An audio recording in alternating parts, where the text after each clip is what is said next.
Hey all, Heretic here, one of the Hearthstone Battleground Player Guide. Today let us talk about a hero who's taken many forms over the years. Assuming you know how aggro works and you don't over aggro. Okay, nuke it, dot it.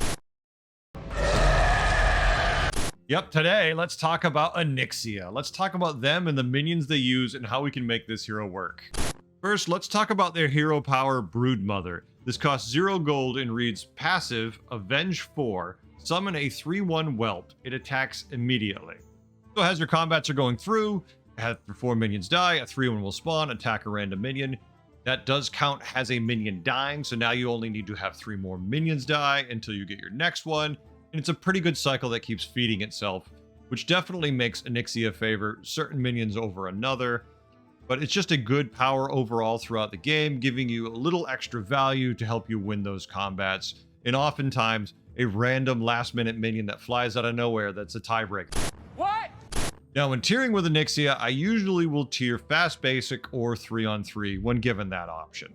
The reason for this is, typically, you can find Death Rattle minions or Reborn minions that are going to summon more minions for you, and these minions are going to trigger your hero power faster, which then means you're less likely to lose combats, or if you do, at least take less damage while you're tiering a little more aggressively than someone else is. Now, when it comes to the minions and strategies I like to use when I'm playing Onyxia, it boils down to one word: Avenge. Because your hero power is going to give you more minions as your minions die, a good build is usually filled with Reborn minions, Death Rattle minions, just to give you that maximum value. Couple that with Avenge, and you're looking at some really nasty potential throughout the game.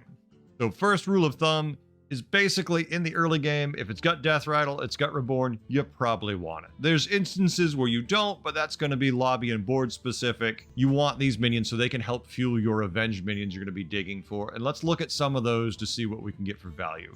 So right off the bat, Corpse Refiner, massive value, all the way up to tier 5. Has your Death Rattles, has your Reborns, has your hero powers going off. This thing sitting in the back is going to generate more and more gold. Corpse Refiner is a great minion to have. Bird Buddy. Well, the Bird Buddy won't buff the whelps. The whelps that are randomly going to be spawning that run into the enemy and always die because they're a 3/1 is going to make the Bird Buddy buff your beast that much more. Budding Green Thumb is a great early game minion. This is just continuous stats for your board. You put one of these in the back end of your board with a couple minions surrounding it who you want to buff, and you really can get some long-term value. If you get 2 of these sitting next to each other, just continuously triggering and buffing each other, they can get out of control really quick, and they might even stay with you for the entire duration of the game once you triple them and they're in the back just buffing away, doing their thing. Don't be afraid to move a minion in the back for a combat or 2 to buff it, just so it's actually a little more useful. Especially if it's something in the later game you're going to have towards the front end of your board. Putting some buffs on it early might be a good way to do it, depending on the minion in question. School of the Feast. Yes, this thing is still here. Yes, it is still strong. Regardless of how they change it, if it's still functionally the same, where your minions die and it gives you Avenge, this thing is going to be good value for an Onyxia board. Pashmer the Vengeful. Hey, guess what? You've got tons of Death Rattles and Reborns. You're summoning extra minions. Pashmer is going to give you extra spellcraft. Impatient Doomsayer. Hey, do you like free minions? Even if you're not playing demons, this can be valuable. One, you could pivot to demons if you get enough of them, but really, it's just economy at the very least. It's a 2/6 body, stick it in back, get a couple free minions a turn. Not bad. Definitely a better angle if you're considering going demons, but if you just happen to get it, say in an awkward triple, there's still value. Dazzling Lightspawn. This is probably one of the MVP minions of Onyxia. You're going to get this in the mid game, but in a couple of combats of your minions just constantly dying, your shop is going to be buffed very quickly. You only have to have 2 minions die to buff all the elementals in your shop 1/1. Well, in a good combat, you can easily get 5, 10, 20 minions die if you've got a dream board, and then pivot to elementals and just go utter nuts with it. And if you're running a Dazzling Lightspawn, definitely be on the lookout for a Firebat, because hey, guess what?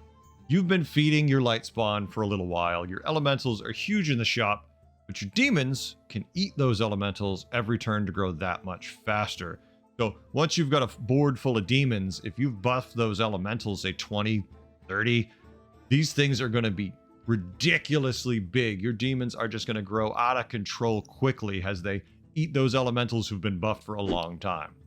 Hungering Abomination. Hey, do you want a giant anchor minion in the back end of your board that's just going to keep getting bigger? This thing can definitely clean up the lobby.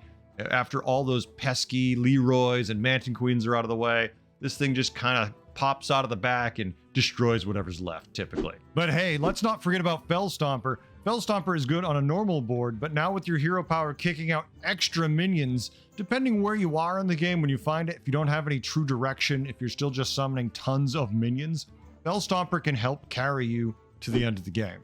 And for only 39 cents a day, And Hale, thanks for listening. I really do appreciate it. I can't do this without you, so please do me a favor. Like, comment, subscribe, all that jazz everyone asks you to. But this is the kind of stuff that keeps me motivated, that keeps our numbers growing, that is going to keep attracting new people. That's why I need you to do that, please. I hope you're learning as much as I am from making these guides, and I hope they're making you a better player, and if anything, you're at least having a good time like I am. Thank you very much for watching, all. Strategery. Now, when it comes to countering Onyxia, it's a normal game of Battlegrounds. You just counter whatever tribe they're playing, as you usually would. Just be aware that in the mid-game, they might have overleveled, maybe a little too aggressively tried to tier up. Maybe they're trying to farm minions with Avenge. They're trying a little too hard to get that Corpse Refiner to give them some extra gold. These are the moments when you could take the most advantage of an Onyxia player and take them out before they get too strong. Given enough time with enough Avenge minions, they are going to be growing continuously, so it does get more difficult to deal with their boards. Overall, Onyxia is a lot of fun to play. This hero is looking for minions that are usually mid-game to early game for the Avenge to get them that early power to let them get to those high tiers that much faster. That kicking out an extra minion seems so small, but with Avenge minions, that is such a big benefit you have over other people. And since the minions that you need to get powerful are in the early to mid game, this allows you to get to the higher tiers to find those better full-on scaling win conditions that you want to find at tier 6 and 5. Onyxia really allows you to be a little more aggressive in your tiering because of this early power if you find the right minions. At the very least, you can just enjoy the Avenge minions as long as you want. But if you get those higher tier minions because you can tier a little more aggressively, that is pretty awesome. Onyxia overall is just a lot of fun. I love playing Onyxia. Stay tuned. I have more guides on the way. I hope you learned a few things today and had a good time. I know I did. Thanks for watching. Bye.